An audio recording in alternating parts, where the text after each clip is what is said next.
Welcome to our video solution for problem 5 from Superquiz 3. So here we're given a power series and we are asked to find the radius and interval of convergence. So looking at it, I see a nth power in the numerator and then no nth power in the denominator. So I don't want to use the geometric series test. I think I'm going to use the root test. A lot of people might also try the ratio test. I think that should be fine. But I'm a big fan of the root test. So let's use the root test here to figure out where this thing converges. So I take the limit as n goes to infinity. And you remember for the root test, we're looking at the nth root of a sub n, or at least the absolute value of a sub n. So here I take the nth root of the absolute value of x plus 3 to the n over n plus 1. All right. As we've seen before, we want to use a couple of different properties. One for the absolute value, right? If you have the absolute value of a quotient, that is the quotient of the absolute values. And if you have the nth root of a quotient with positive entries, this will be the nth root of the numerator over the nth root of the denominator, right? So the nth root of a quotient is the quotient of the nth roots. So I can break this limit up using both of these rules at once. So I can, of course, also pull an n exponent outside the absolute value. That's another nice trick here. So I'll have an nth root of absolute value of x plus 3 to the n over the nth root of n plus 1. In the numerator, these nth roots are going to cancel with the nth power. So I have a limit as n goes to infinity of the absolute value of x plus 3 over the nth root of n plus 1. So again, we have this nice helpful rule which tells us that if we have the nth root of n, actually even to some power, right, or we can shift it by a plus 1, the limit of this root is going to be 1. So as n goes to infinity, this bottom root is going to go to 1. And so in total, I go to the absolute value of x plus 3. Okay, so for the root test to give me convergence, I need the absolute value of x plus 3 to be less than 1. So the absolute value of x plus 3 is less than 1 if and only if, okay, let's draw a quick picture. X plus 3, that's the same thing as x minus minus 3. So this is telling us the distance between x and minus 3 is less than 1. So let's put minus 3 and let's find all the things that are 1 away. So to the right, that would be minus 2. To the left, that would be minus 4. And so we're looking at all the things that are within that range there. All right, and we're not sure about the endpoints because the root test is going to fail when you have equality with 1.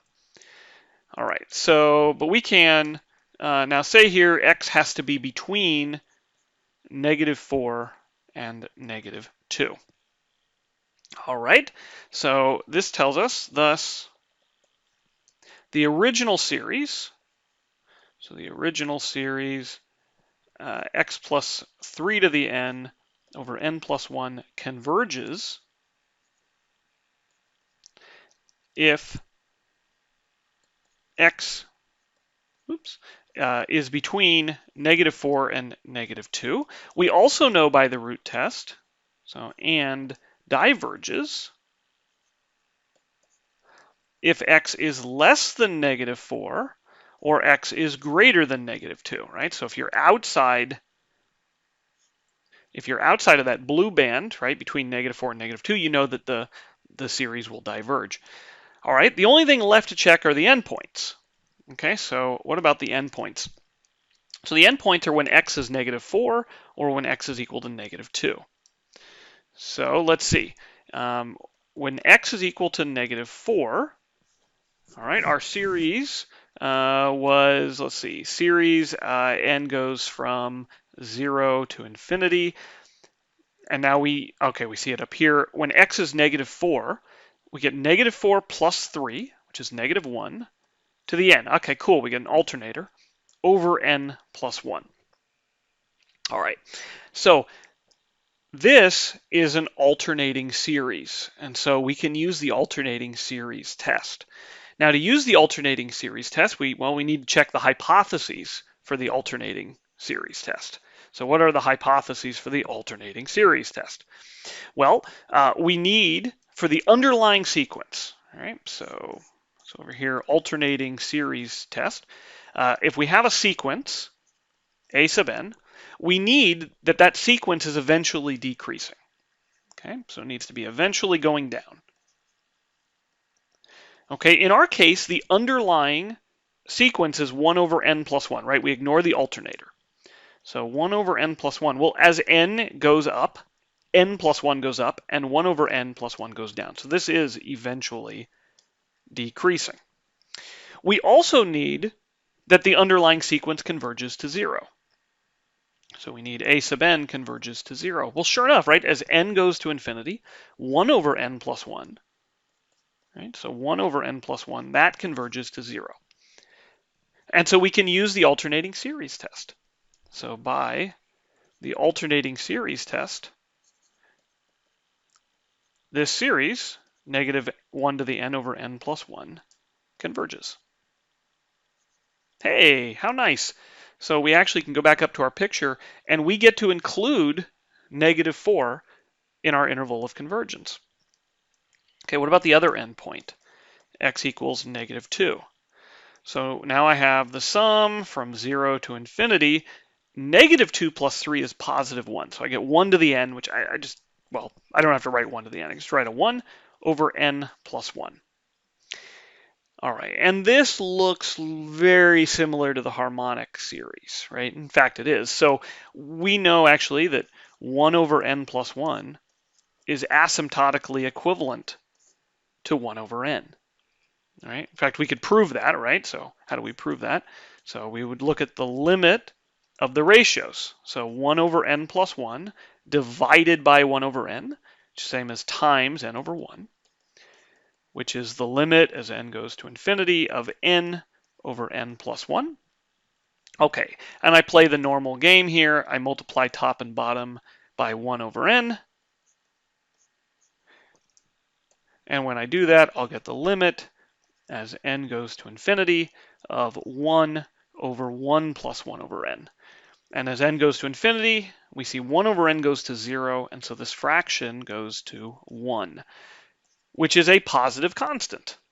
So by the limit comparison test, which, okay, again, there are hypotheses for the limit comparison test. One of them is that this ratio is positive. The other is that these are eventually positive, which they are.